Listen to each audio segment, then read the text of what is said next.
Alphonzo, welcome to Plywood Presents. Thank you very much. Him and his sister created Boxcar Grocer.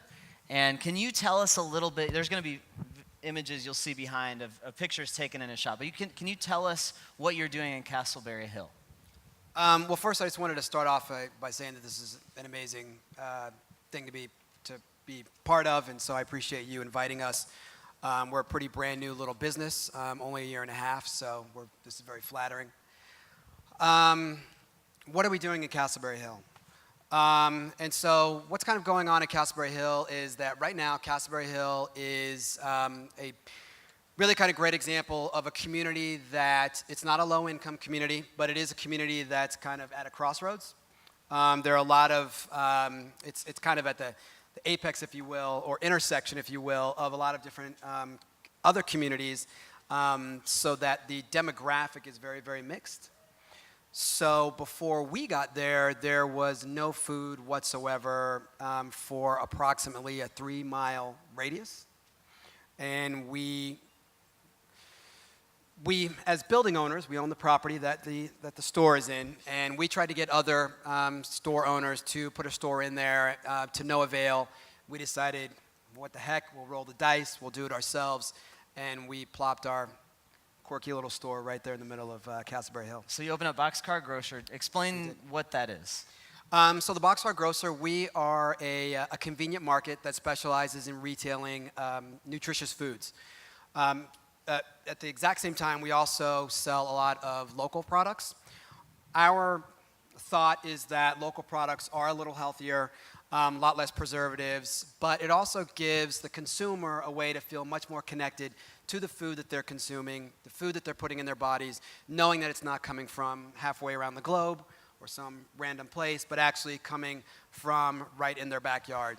So we sell all kinds of local products like Sparkman's Milk, Sweet George Grains, Highland Bakery breads, H&F Bread Company bread, High Road ice cream. These are all products I'm sure some of you have even very much heard of. So Yeah, so you have this shop or this kind of grocery store, but it's not just a store, right? There's a culture that goes along with it, right? That you've kind of crafted. Can you explain the environment and ethos of what happens there?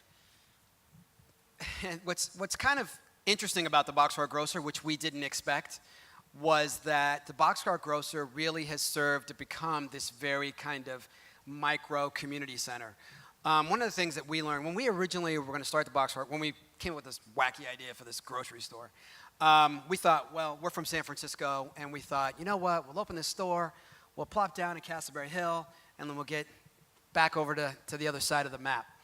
The minute we put the store in, it was clear that that was not going to happen.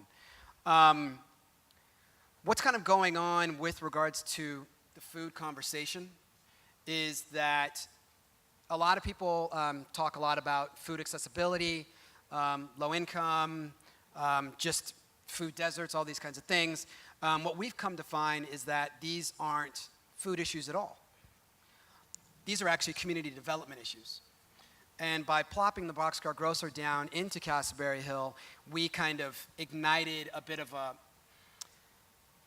we fanned the flame and kind of shed some light on the fact that is the major issue, is that these are the challenges. How are we developing our communities? It was interesting listening to Anil backstage because he really touched on a lot of what is part of what it is that we got going on over the Boxcar Grocer.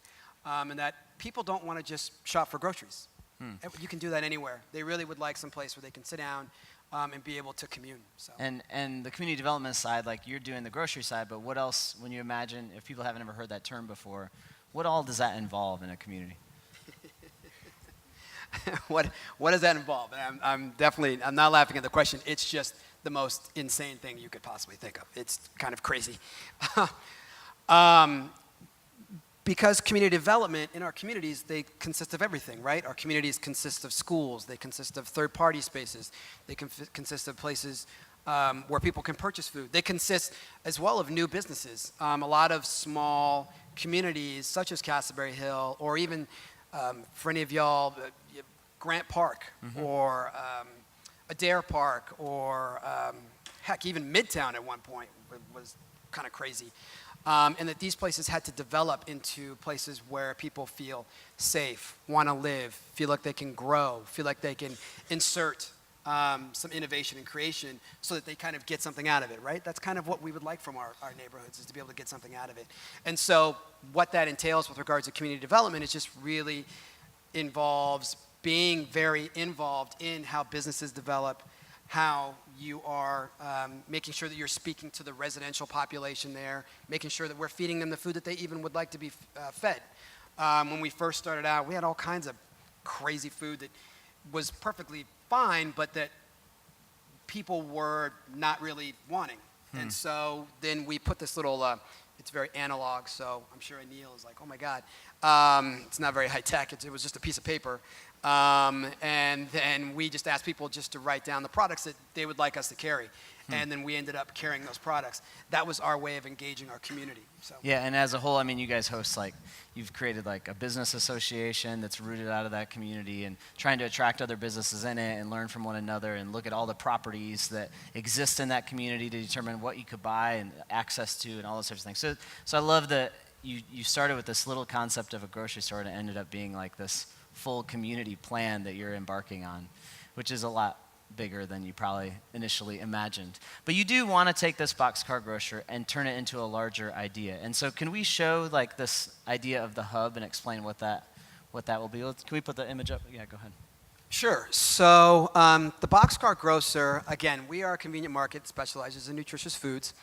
And we've come to kind of realize that the reason why the food conversation, that the dialogue around food and food retail has gotten very challenging for a lot of folks is because this big lane that's missing is how do we get food into dense urban environments. That's our focus, and that's really our train of thought.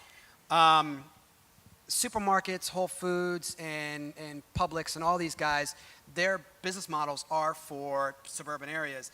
And why everyone keeps talking about food deserts and food inaccessibility is because dense urban environments, the 30-second story, suburbs get invented, 50s and the 60s, everybody bolts, goes to the suburbs, inner cities go away, there's no more community there, then the term inner city just becomes, the connotation is it's just where you go to get shot, mugged, robbed, the whole 9 yards. Then everybody decides that a lot of folks realize that the suburbs aren't what it was all thought it was going to be. We all know that we missed something. We want to be more communal. We come back into the cities, and now we've come to find that when we come in and we've bought our condos or get our apartments, there's no place to shop. There's no community there. Boom. What we've kind of established here That was like a really great, quick history lesson. That was good. Keep going. No, keep going. This is good. I'm so not a historian.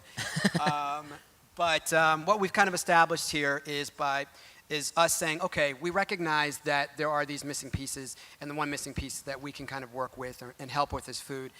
So by establishing what we call a food hub, kind of forget a little bit, just for the sake of this conversation, what a food hub is, what you've maybe heard of what a food hub is, but right now for the Boxcar, this is our Boxcar Grocer food hub, where at the center of our hub is a central station that's anywhere from about 2,000 to 3,000 square feet.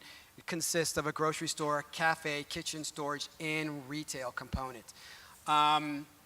Part of that hub, which is really, really important, is around storage, because food distribution is the really difficult part. How do you get food between here and Grant Park? How do we get food between here and Sylvan Hills? How do we get food between here and Glenwood Park? Which, by the way, all these places have reached out to us, and we're very flattered that somehow we've come up with some crazy scheme that is appealing to folks around how do we get food to them. 2,000 to 3,000 square feet at a central station.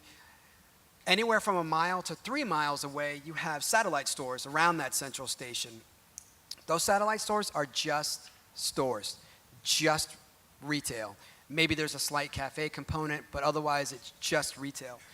You actually have the red line connecting all the stores. So the inner red line is an example of, as well, distribution happening between the stores. That's the fancy little truck you see up top there. That truck would travel from store to store, delivering the foods. That keeps our food costs low, which allows for us to be able to sell food to you at a much reduced price. So when you go to like a 7-Eleven or these kinds of places, or just think of like the worst convenience store you've ever seen in whatever crazy neighborhood, and you go in there and Twinkies are like $8. The reason is because the distribution in order to get that food there is very minimal. It's not very accessible. So you can only buy a small amount of food, and because you can only buy a small amount of food, you don't get bulk pricing, or you don't get large distribution covered pricing. So you're hoping to transform that on a local scale, and you believe that if you can do this here, you could do it anywhere, right? Correct, because then what's really exciting about this food hub is that the outer circle where the truck is, that's actually us being able to get food to other convenience stores and other stores that don't have anything to do with the Boxcar Grocer. And we think that that's the really exciting part where we're able to really affect some really major change. So now you've got that change, you've got that effect happening from anywhere from 1 to 6 miles out. Each one of these hubs, each store only costs about $100,000 to put in. Each one of these hubs costs anywhere from $500,000 to $750,000. Just to give you an understanding of how effective we think that we can actually be. Your average Publix, all the way to a Walmart, costs anywhere from $20 million to $40 million plus dollars. Just soak that in for 1 second. I know I'm on a time clock, but just soak it in for 1 second. $20 million to $40 million plus dollars for 30,000 square feet of space and only affecting a radius of maybe 3 to 4 miles. Okay? When you think about that, our hub affects almost twice as much mileage. Okay? It has a total square feet of somewhere just under 10,000 square feet and only cost anywhere from $500,000 to $750,000. So hold on 1 second. I'm gonna get you. For the same price of a Publix, tax credits, upfront costs, the whole 9 yards, what your city puts in to make sure that a Publix or a Walmart goes in with an amazing footprint where they're able to leave at a moment's notice. That's what happened to the Publix in the West End. They were given tax credits, they used up the tax credits, and right before the tax credits ended, they actually pulled out and left. For the same price of one of those stores, I can put in 200 stores across the US. Think about the amount of change that really starts to affect. And that's what's really exciting. Yeah. And that's where you really start to talk about, now when you're thinking of 200 stores we're talking about, that's 200 communities that can really start to see some real community growth, community development, business development, and all that kind of stuff. So he's at the first store right now. And if this is intriguing to you, he'll be around the afternoon, and I'm sure he'd love to talk to you about it more. Or, honestly, if you just go down to the Boxcar Grocer in Castleberry Hill, which is right by the Georgia Dome, honestly. It's right near the Georgia Dome.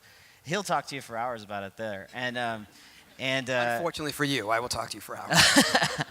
And I think what he's doing is pioneering for his community, and he's an example of what we're talking about these next 2 days. There's still things that got to be figured out, and it's not all perfect yet, but that's part of the excitement, I think, of what he's doing. So let's thank him and for sharing his story there.